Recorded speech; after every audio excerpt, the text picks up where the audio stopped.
Act 3 of Henry VI, Part 2, by William Shakespeare. Scene 1. The Abbey. At Bury St. Edmunds. Sound a senate. Enter King Henry VI, Queen Margaret, Cardinal, Suffolk, York, Buckingham, Salisbury, and Warwick, to the Parliament. I muse my Lord of Gloucester is not come. 'Tis not his wont to be the hindmost man, whate'er occasion keeps him from us now. Can you not see? Or will ye not observe the strangeness of his altered countenance? With what a majesty he bears himself, how insolent of late he is become, how proud, how peremptory, and unlike himself.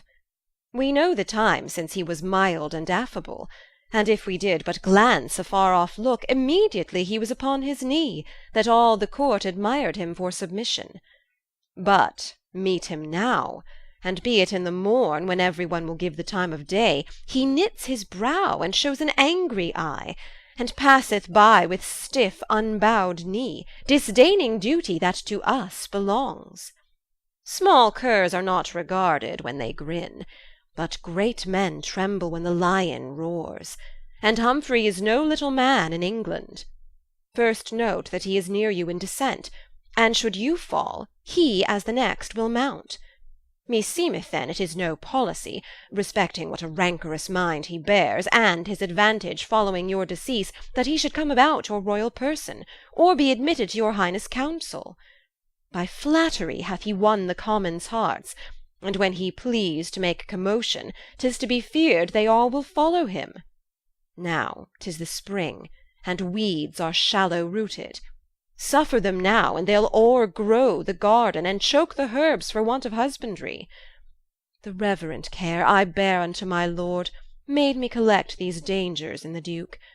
If it be fond, call it a woman's fear, which fear, if better reasons can supplant, I will subscribe and say I wronged the Duke. My Lord of Suffolk, Buckingham, and York, reprove my allegation if you can, or else conclude my words effectual. Well hath your highness seen into this Duke, and had I first been put to speak my mind, I think I should have told your grace's tale. The Duchess, by his subordination upon my life, began her devilish practices. Or if he were not privy to those faults, yet by reputing of his high descent, as next the king he was successive heir, and such high vaunts of his nobility, did instigate the bedlam brain-sick Duchess by wicked means to frame our sovereign's fall. Smooth runs the water where the brook is deep, and in his simple show he harbours treason. The fox barks not when he would steal the lamb. No, no, my sovereign, Gloucester is a man unsounded yet, and full of deep deceit. Did he not, contrary to form of law, devise strange deaths for small offences done? And did he not, in his protectorship, levy great sums of money through the realm for soldiers' pay in France, and never sent it, by means whereof the towns each day revolted? Tut, these are petty faults to faults unknown, which time will bring to light in smooth, Duke Humphrey. My lords, at once. The care you have of us to mow down thorns that would annoy our foot is worthy praise. But shall I speak my conscience? Our kinsman Gloucester is as innocent from meaning treason to our royal person, as is the sucking lamb or harmless dove. The Duke is virtuous, mild, and too well given to dream on evil or to work my downfall. Ah, what's more dangerous than this fond affiance? Seems he a dove? His feathers are but borrowed, for he's disposed as the hateful raven. Is he a lamb? His skin is surely lent him, for he's inclined as is the ravenous wolf. Who cannot steal a shape that means deceit? Take heed, my lord, the welfare of us all hangs on the cutting short that fraudful man. Enter Somerset. All health unto my gracious sovereign. Welcome, Lord Somerset. What news from France? That all your interest in those territories is utterly bereft you. All is lost. Cold news, Lord Somerset, but God's will be done. Cold news for me, for I had hope of France, as firmly as I hope for fertile England. Thus are my blossoms blasted in the bud, and caterpillars eat my leaves away. But I will remedy this gear ere long, or sell my title for a glorious grave. Enter Gloucester. All happiness unto my lord the king. Pardon, my liege, that I have stayed so long. Nay, Gloucester, know that thou art come too soon, unless thou wert more loyal than thou art. I do arrest thee of high treason here. Well, Suffolk, thou shalt not see me blush, nor change my countenance for this arrest.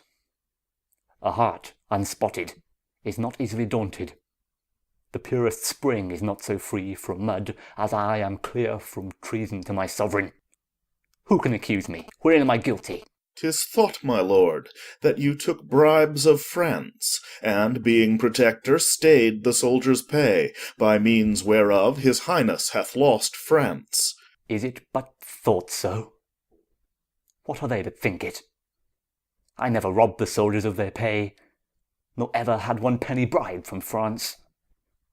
So help me God, as I have watched the night, aye, night by night, in studying good for England, that do it I e'er wrested from the king, or any groat I hoarded to my use be brought against me at my trial day. No, many a pound of mine own private store, because I would not tax the needy commons, have I dispersed to the garrisons, but never asked for restitution. It serves you well, my lord, to say so much. I say no more than truth, so help me God. In your protectorship you did devise strange tortures for offenders never heard of, that England was defamed by tyranny. Why, 'tis well known that whilst I was protector, pity was all the fault that was in me. For I should melt at an offender's tears, and lowly words were ransom for their fault. Unless it were a bloody murderer, or foul felonious thief that fleeced poor passengers, I never gave them condign punishment.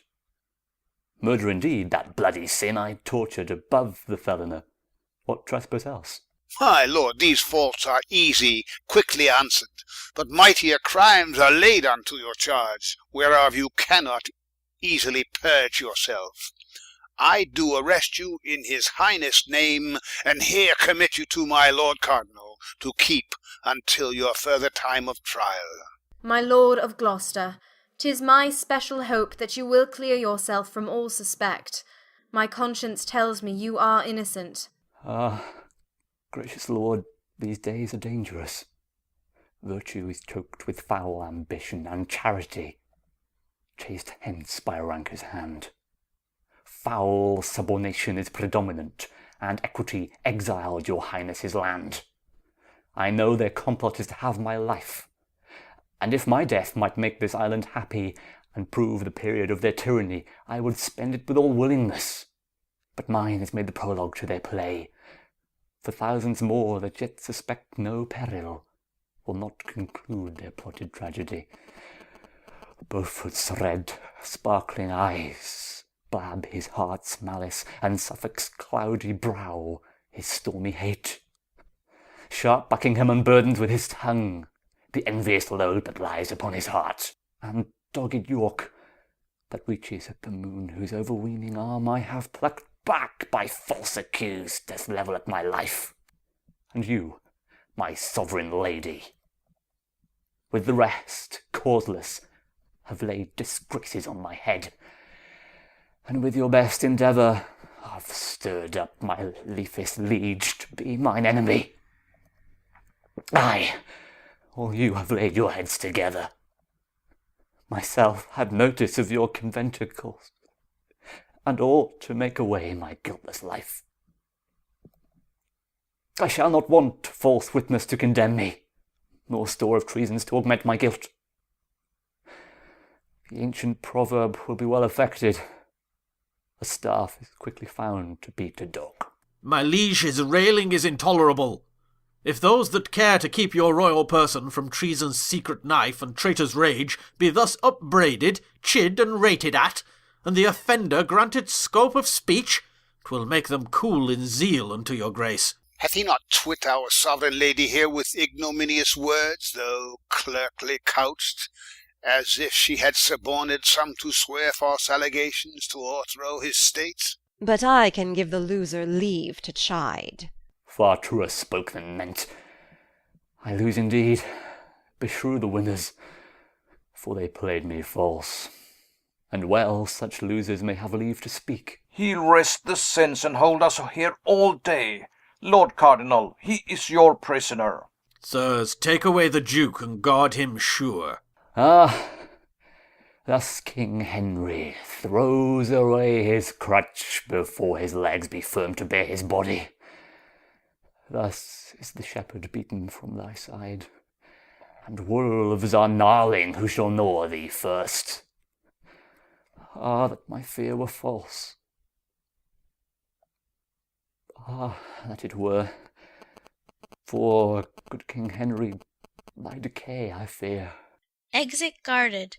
My lords, what to your wisdoms seemeth best, do or undo as if ourself were here. What?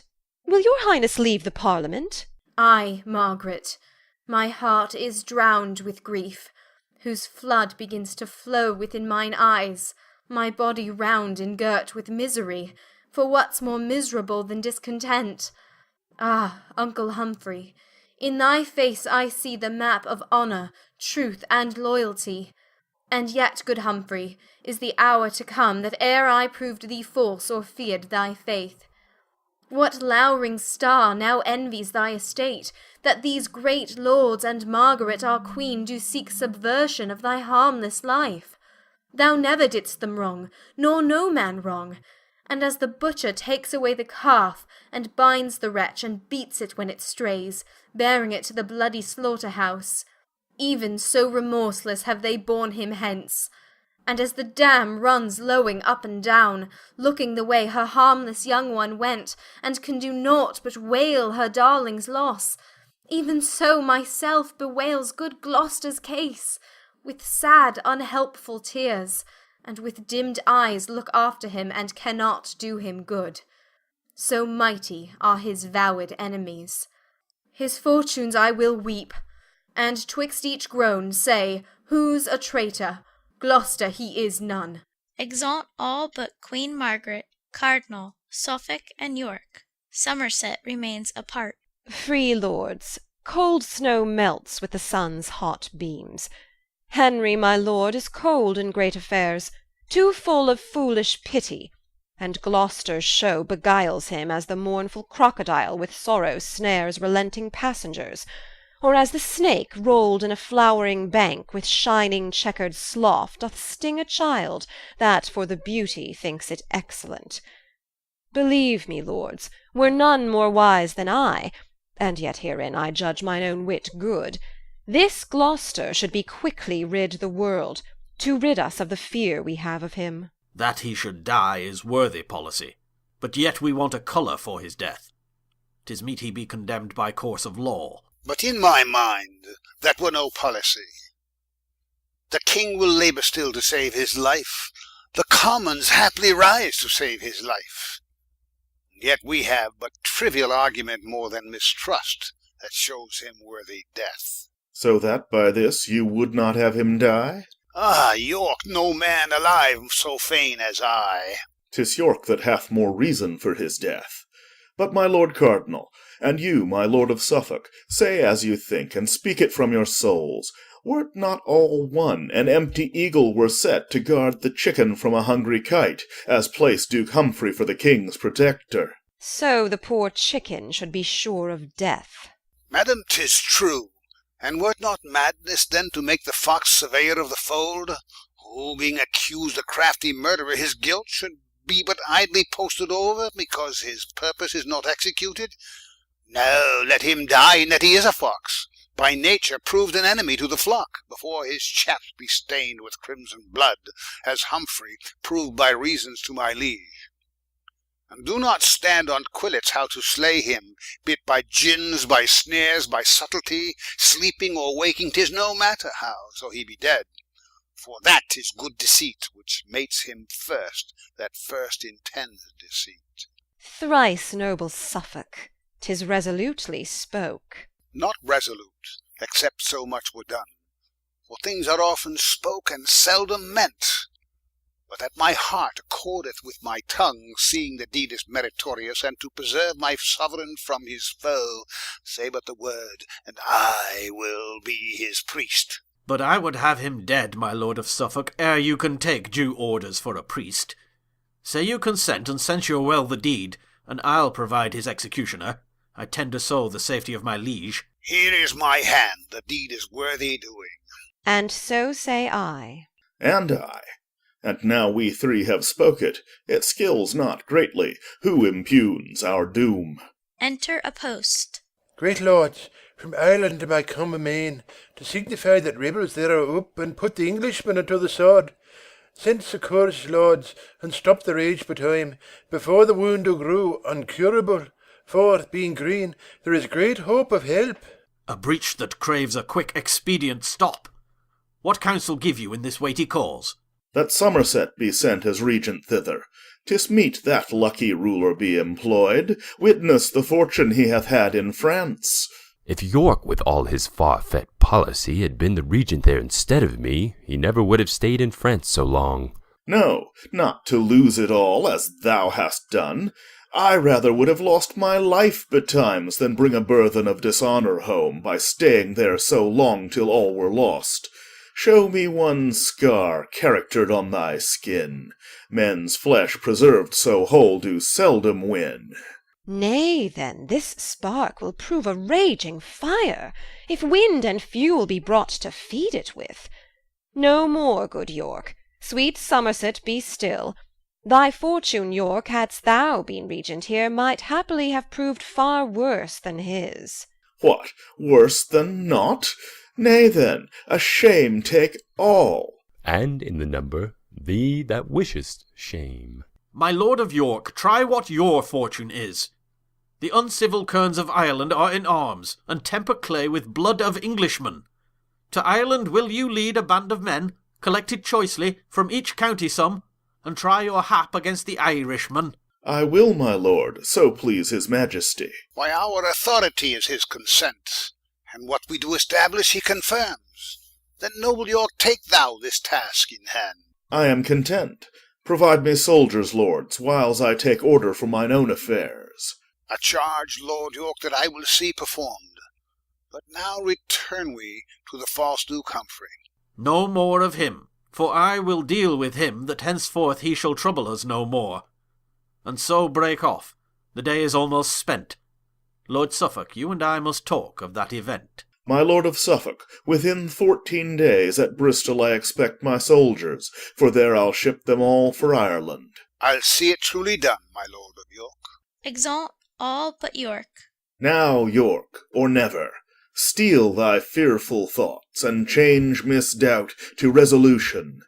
Be that thou hopest to be, or what thou art, resign to death. It is not worth the enjoying. Let pale-faced fear keep with the mean-born man, and find no harbour in a royal heart. Faster than springtime showers comes thought on thought, and not a thought but thinks on dignity. My brain, more busy than the labouring spider, weaves tedious snares to trap mine enemies. Well, nobles, well, 'tis politically done to send me packing with a host of men.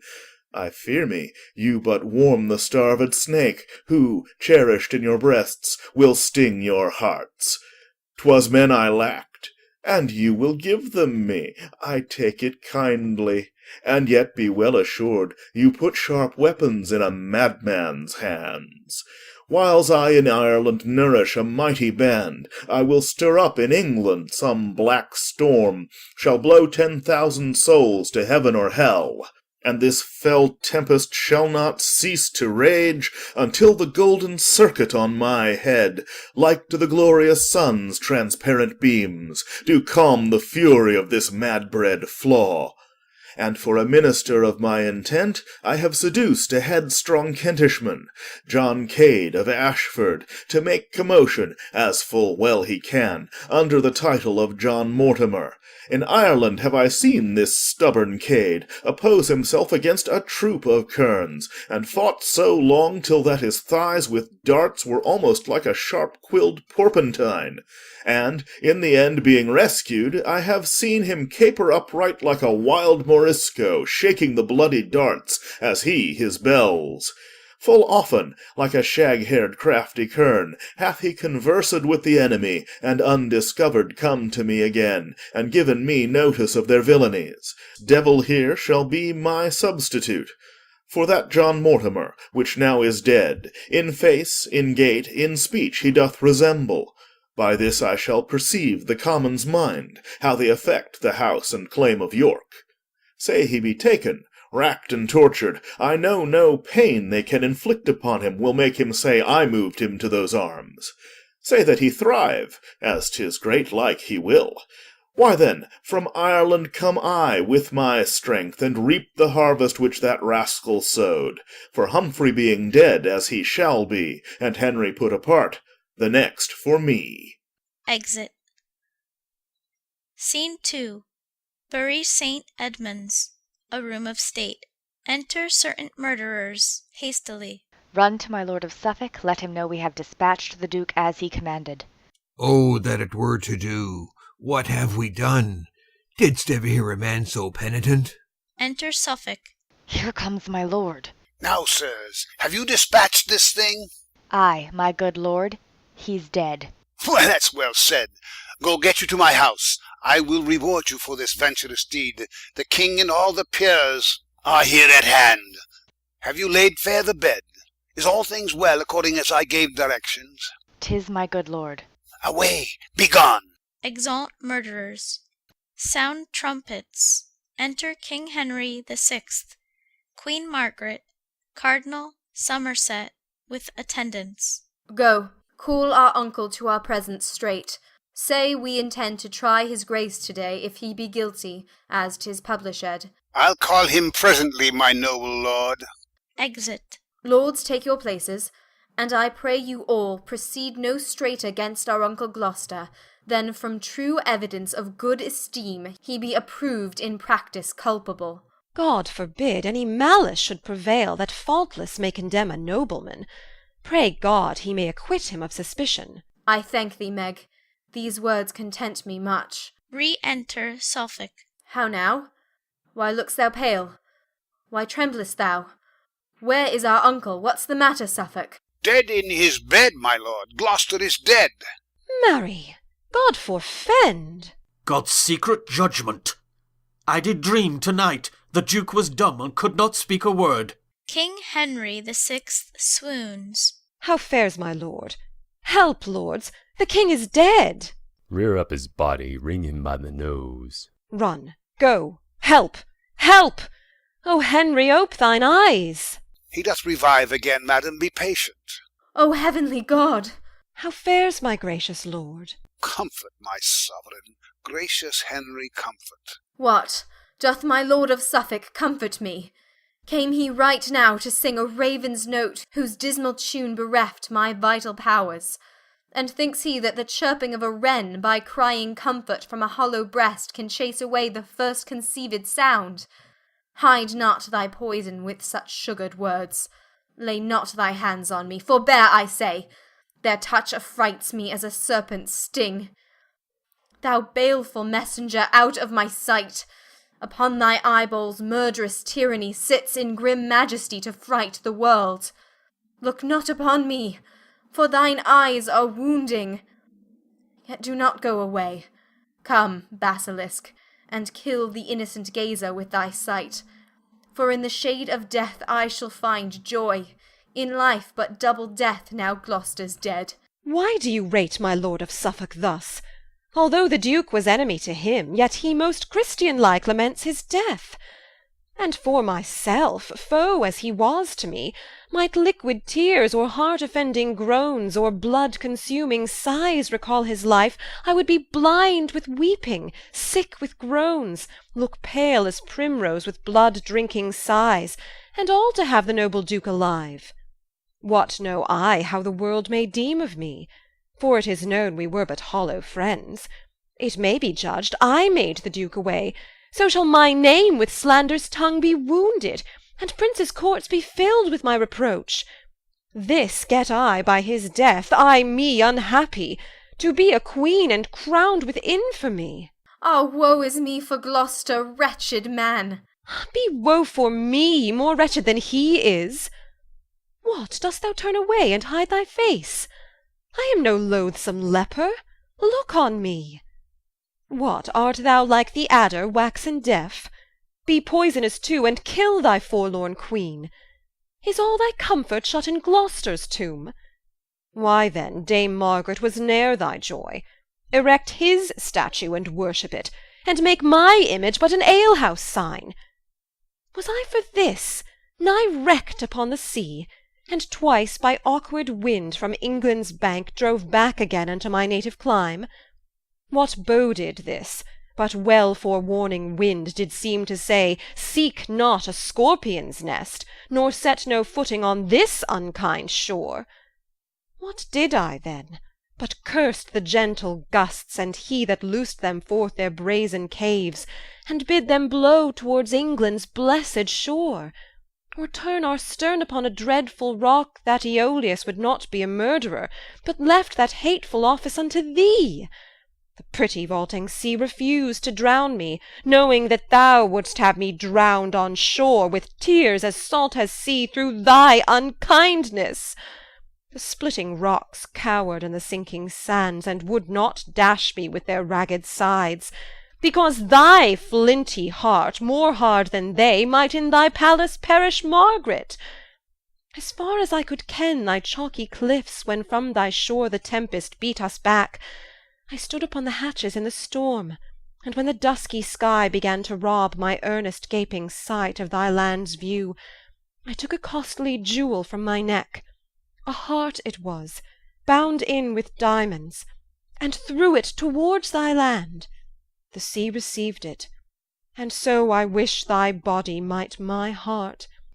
And even with this I lost fair England's view, and bid mine eyes be packing with my heart, and called them blind and dusky spectacles, for losing ken of Albion's wished coast. How often have I tempted Suffolk's tongue, the agent of thy foul inconstancy, to sit and witch me, as Ascanius did, when he to madding Dido would unfold his father's acts commenced in burning Troy. Am I not witched like her, or thou not false like him? Ay me, I can no more. Die, Margaret, for Henry weeps that thou dost live so long. Noise within. Enter Warwick, Salisbury, and many commons.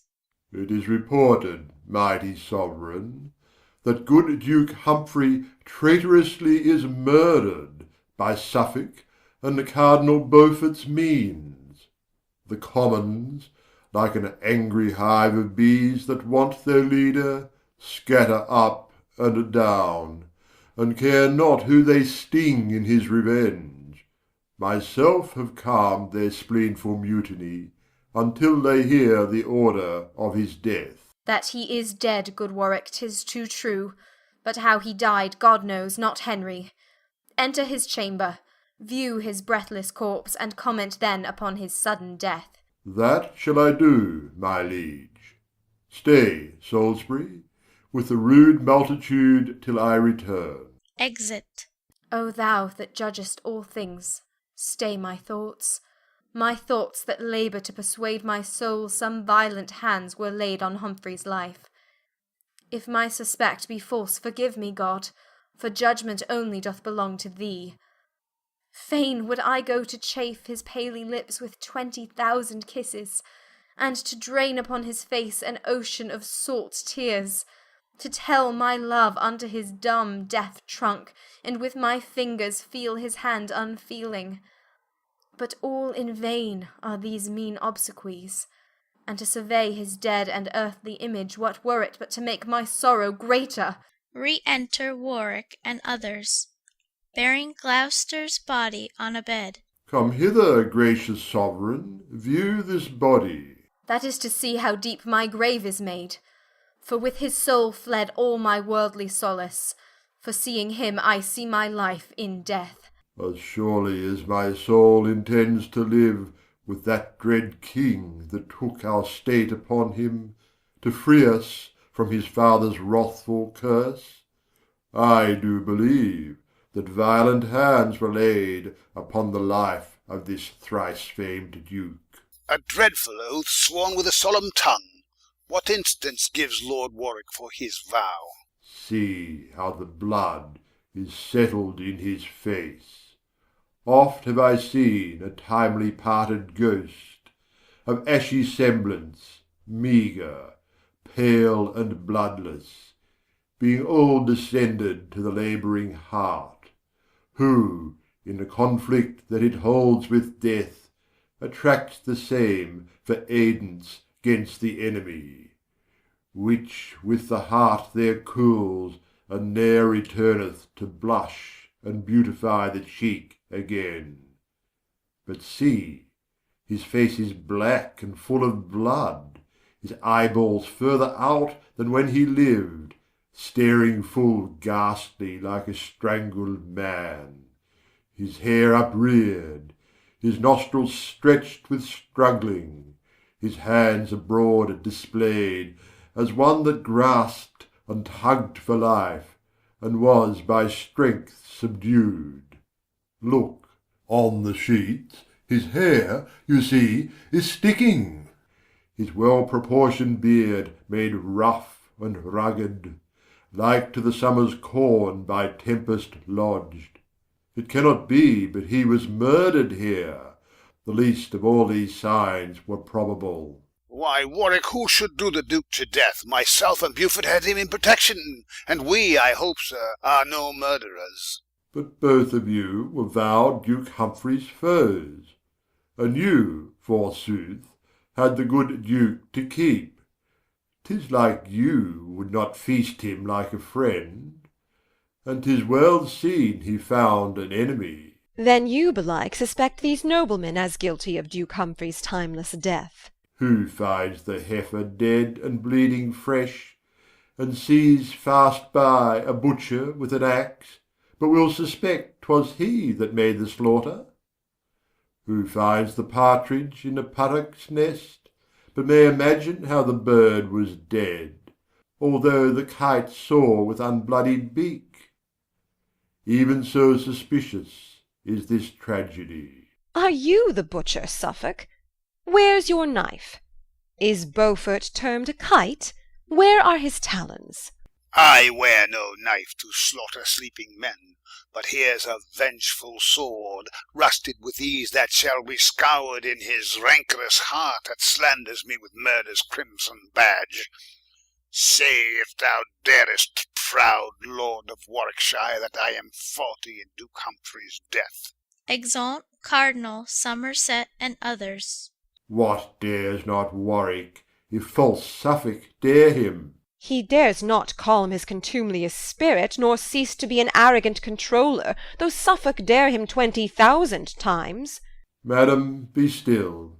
With reverence may I say, for every word you speak in his behalf is slander to your royal dignity. Blunt-witted lord, ignoble in demeanour, if ever lady wronged her lord so much, thy mother took unto her blameful bed some stern untutored churl, and noble stock was graft with crab-tree slip, whose fruit thou art, and never of the Nevilles' noble race.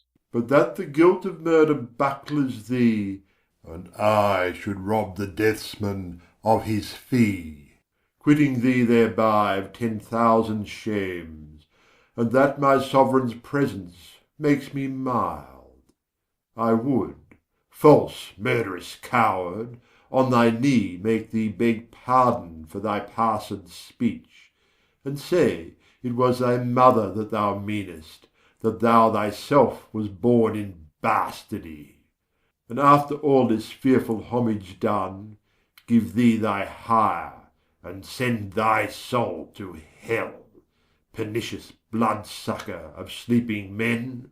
Thou shalt be waking while I shed thy blood, if from this presence thou darest go with me. Away even now, or I will drag thee hence. Unworthy though thou art, I'll cope with thee, and do some service to Duke Humphrey's ghost. Exeunt Suffolk and Warwick. What stronger breastplate than a heart untainted? Thrice is he armed that hath his quarrel just, and he but naked, though locked up in steel, whose conscience with injustice is corrupted. A noise within. What noise is this? Re-enter Suffolk and Warwick with their weapons drawn. Why, how now, lords? Your wrathful weapons drawn here in our presence? Dare you be so bold? Why, what tumultuous clamour have we here? The traitorous Warwick, with the men of Bury, set all upon me, mighty sovereign. Earl of Salisbury to the Commons entering. Sirs, stand apart. The king shall know your mind. Dread lord, the Commons send you word by me, unless Lord Suffolk straight be done to death, or banished fair England's territories, they will by violence tear him from your palace, and torture him with grievous lingering death. They say by him the good Duke Humphrey died. They say in him they fear your highness' death, and mere instinct of love and loyalty, free from a stubborn opposite intent as being thought to contradict your liking, makes them thus forward in his banishment. They say, in care of your most royal person, that if your highness should intend to sleep, and charge that no man should disturb your rest in pain of your dislike or pain of death, yet notwithstanding such a strait edict, were there a serpent seen, with forked tongue that slyly glided towards your majesty, it were but necessary you were waked, lest being suffered in that harmful slumber, the mortal worm might make the sleep eternal. And therefore do they cry, though you forbid, that they will guard you, whether you will or no, from such fell serpents as false Suffolk is, with whose envenomed and fatal sting your loving uncle, 20 times his worth, they say, is shamefully bereft of life. Within. An answer from the king, my lord Salisbury. 'Tis like the Commons, rude, unpolished hinds, could send such message to their sovereign. But you, my lord, were glad to be employed to show how quaint an orator you are. But all the honour Salisbury hath won is that he was the Lord Ambassador sent from a sort of tinkers to the king. Within. An answer from the king, or we will all break in. Go, Salisbury, and tell them all from me, I thank them for their tender loving care. And had I not been cited so by them, yet did I purpose as they do entreat. For sure my thoughts do hourly prophesy mischance unto my state by Suffolk's means. And therefore, by his majesty I swear, whose far unworthy deputy I am, he shall not breathe infection in this air but 3 days longer, on the pain of death. Exit Salisbury. O Henry, let me plead for gentle Suffolk. Ungentle queen, to call him gentle Suffolk. No more I say. If thou dost plead for him, thou wilt but add increase unto my wrath. Had I but said, I would have kept my word, but when I swear, it is irrevocable. If after 3 days' space thou here beest found on any ground that I am ruler of, the world shall not be ransom for thy life. Come, Warwick, come, good Warwick, go with me. I have great matters to impart to thee. Exeunt all but Queen Margaret and Suffolk. Mischance and sorrow go along with you. Heart's discontent and sour affliction be playfellows to keep you company. There's 2 of you, the devil make a 3rd, and 3-fold vengeance tend upon your steps. Cease, gentle queen, these execrations, and let thy Suffolk take his heavy leave. Fie, coward woman and soft-hearted wretch, hast thou not spirit to curse thine enemy? A plague upon them! Wherefore should I curse them? Would curses kill, that doth the mandrake groan, I would invent as bitter searching terms as curse 'tis harsh and horrible to hear, delivered strongly through my fixed teeth, with full as many signs of deadly hate as lean-faced envy in her loathsome cave. My tongue should stumble in mine earnest words, mine eyes should sparkle like the beaten flint, mine hair be fixed on end as one distract. Aye, every joint should seem to curse and ban, and even now my burthened heart would break should I not curse them.